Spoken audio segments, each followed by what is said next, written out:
భారత ఆర్థిక వ్యవస్థ ప్రభుత్వం చెప్తున్నట్లుగానే శరవేగంగా దూసుకుపోతోంది. త్వరలోనే ప్రపంచంలోని అతిపెద్ద ఆర్థిక వ్యవస్థల్లో 5వ స్థానానికి చేరుకుంటుంది. $5 ట్రిలియన్ చేరుకుంటుంది అనడంలో ఎలాంటి సందేహాలు అవసరం లేదు. అయితే గ్రౌండ్ రియాలిటీ విషయానికి వస్తే పరిస్థితులు మాత్రం పెద్ద ప్రోత్సాహకరంగా లేవు. దేశంలోని 140 కోట్ల మంది జనాభాలో 100 కోట్ల మంది వద్ద రోజువారీ ఖర్చులకు కూడా డబ్బు లేదని తాజాగా బ్లూమీ వెంచర్ ఓ నివేదికలో తేటతెల్లం చేసింది. ప్రత్యేక కథనంలో నివేదికలోని అంశాలను చూద్దాం.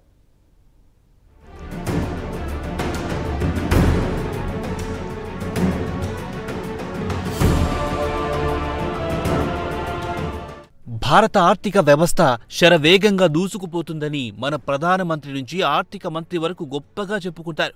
కేంద్రంలో 2014లో బీజేపీ అధికారంలోకి వచ్చిన తర్వాత నుంచి మోదీ సర్కార్ పెద్ద ఎత్తున ఆర్థిక సంస్కరణలు తేవడంతో దేశంలోకి విదేశీ ప్రత్యక్ష పెట్టుబడులు ఇబ్బడి ముబ్బడిగా రావడంతో దేశ ఆర్థిక వ్యవస్థ క్రమంగా పుంజుకుంది.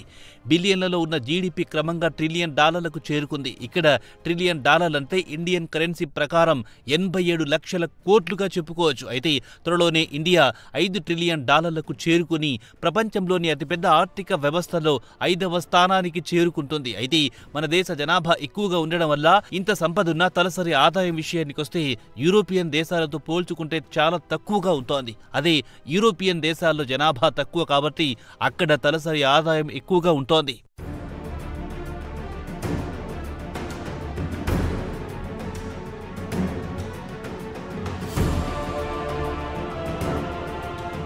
మన దేశ జనాభా విషయానికొస్తే సుమారు 140 కోట్లు. వారిలో సుమారు 100 కోట్ల మందికి రోజువారీ కనీస అవసరాలు తీర్చుకోవడానికి చేతిలో డబ్బు లేకుండా పోతుందని తాజాగా బ్లూమీ వెంచర్స్ అనే వెంచర్ క్యాపిటల్ సంస్థ ఒక నివేదికలో వివరించింది. దేశ జనాభాలో 50% కంటే ఎక్కువ మంది మధ్యతరగతి ప్రజలున్నారు. కంపెనీ ఉత్పత్తి చేసే ఉత్పత్తులను వినియోగించేది కూడా వీరే. మధ్యతరగతి ప్రజల ఆదాయం తగ్గిపోవడంతో వీరు నిత్యావసర సరుకులు కొనుగోలు చేయడానికి కూడా చేతిలో డబ్బు లేకుండా ఇబ్బందులు పడుతున్నారు. ప్రస్తుతం ఏ వస్తువు కొనుగోలు చేయాలన్నా ఆన్లైన్లో కొనుగోలు చేసుకునే వెసులుబాటు ఉంది. అయితే డిజిటల్ బటన్ ద్వారా చెల్లింపులు చేసి మనకు కావాల్సిన వస్తువులు కొనుగోలు చేసుకోవచ్చు. అయినా బ్యాంక్ ఖాతాలో డబ్బు లేకపోవడం వల్ల నిత్యావసర వస్తువులు కొనుగోళ్లను కూడా వాయిదా వేసుకోవాల్సి వస్తోంది.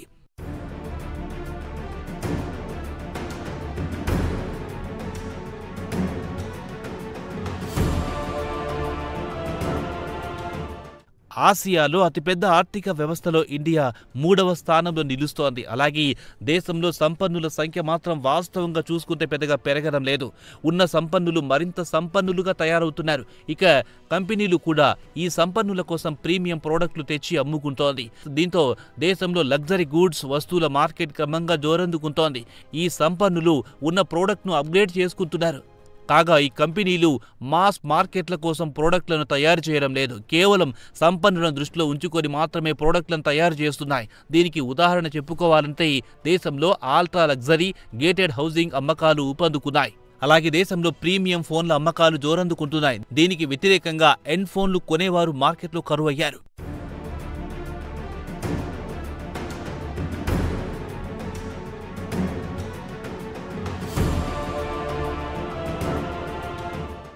ఇక దేశంలో అందుబాటు ధరల్లో లేదా చౌక ధరలు విక్రయించే గృహాల మార్కెట్ కూడా 18% దిగొచ్చింది. అదే 5 ఏళ్ల క్రితం చూస్తే 40% వరకు ఉండేది. దేశంలో బ్రాండెడ్ వస్తువుల అమ్మకాలు క్రమంగా పుంజుకుంటున్నాయి. దీన్ని బట్టి చూస్తే ఎవరైనా దేశ ఆర్థిక వ్యవస్థ బ్రహ్మాండంగా ఉందని భావిస్తారు. ఎందుకంటే ఇంటర్నేషనల్ ఆర్టిస్టులు ఉదాహరణకు కోల్డ్ ప్లే, ఈడీ షిరీన్ షోలకు టికెట్లు హాట్ కేకులు అమ్ముడుపోయాయి. కంపెనీలు కూడా పందాను మార్చుకుని లగ్జరీ ప్రోడక్ట్లపైనే ఫోకస్ పెడుతున్నాయని సాజిద్ పాయ్ నివేదిక రచయిత అంతర్జాతీయ మీడియాకిచ్చిన ఇంటర్వ్యూలో చెప్పుకొచ్చారు. ఒకవేళ కంపెనీలు మాస్ మార్కెట్ కోసం ప్రోడక్ట్లను తయారు చేస్తే లగ్జరీ మార్కెట్ తమ వాటా పోతుందని భయపడుతున్నారు. ఇక అసలు విషయానికి వస్తే కరోనా తర్వాత నుంచి పరిస్థితులు పెద్దగా మెరుగుపడలేదు. సంపన్నులు మరింత సంపన్నులయ్యారు, పేదలు మరింత పేదలయ్యారు, కొనుగోలు శక్తి పూర్తిగా కోల్పోయారు.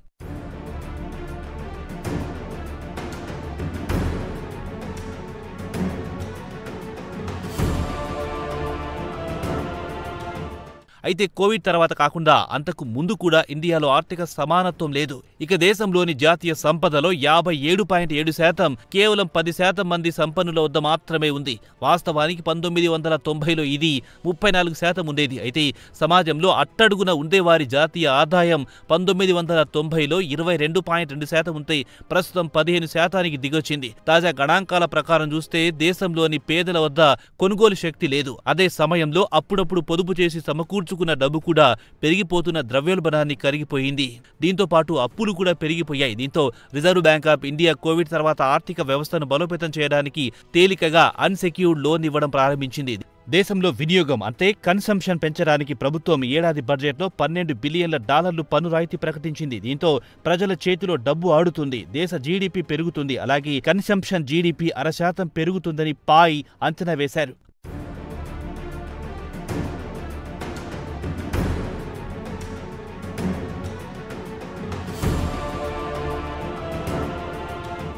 అయితే దీర్ఘకాలంలో ఇండియా మధ్యతరగతి ప్రజలు పలు సవాళ్లు ఎదుర్కోవాల్సి వస్తుంది. ఆర్థిక వ్యవస్థ బలోపేతానికి మధ్యతరగతి ప్రజలు కూడా కారణం. అయితే ఉద్యోగుల వేతనాలు పెద్దగా పెరగలేదని మార్సిలెస్ ఇన్వెస్ట్మెంట్ మేనేజర్స్ వివరించారు. దేశంలో 50% మధ్యతరగతి ప్రజలే ప్రభుత్వానికి పెద్ద ఎత్తున పన్నులు కడుతున్నారు. అయితే గత దశాబ్దం కాలం నుంచి వీరు పన్ను చెల్లించడం లేదు. ద్రవ్యోల్బణం ప్రకారం చూస్తే ఆదాయానికి వ్యయానికి పొంతన లేకుండా పోతుందని జనవరిలో విడుదల చేసిన నివేదికలో వివరించింది. దేశంలోని మధ్యతరగతి ప్రజల వద్ద పొదుపు కూడా 50 సంవత్సరాల కనిష్టానికి దిగొచ్చింది. గత కొన్ని సంవత్సరాల నుంచి వారి పొదుపు కాస్త తగ్గుకుంటూ వస్తోందని మార్సిలెస్ నివేదికలో పేర్కొంది. ఇక పట్టణ ప్రాంతాల్లో పనిచేసే వైట్ కాలర్ జాబ్స్ కూడా భవిష్యత్తులో ప్రమాదం పొంచి ఉందని చెబుతున్నారు. ఆర్టిఫిషియల్ ఇంటెలిజెన్స్తో క్లరికల్ ఉద్యోగాలు మటుమాయం కాబోతున్నాయి. క్లరికల్, సెక్రటేరియల్తో పాటు రొటీన్గా చేసే ఉద్యోగాలు తగ్గిపోతాయి. అలాగే తయారీ రంగం యూనిట్లలో పనిచేసే సూపర్వైజర్ల సంఖ్య కూడా గణనీయంగా తగ్గిపోతుంది.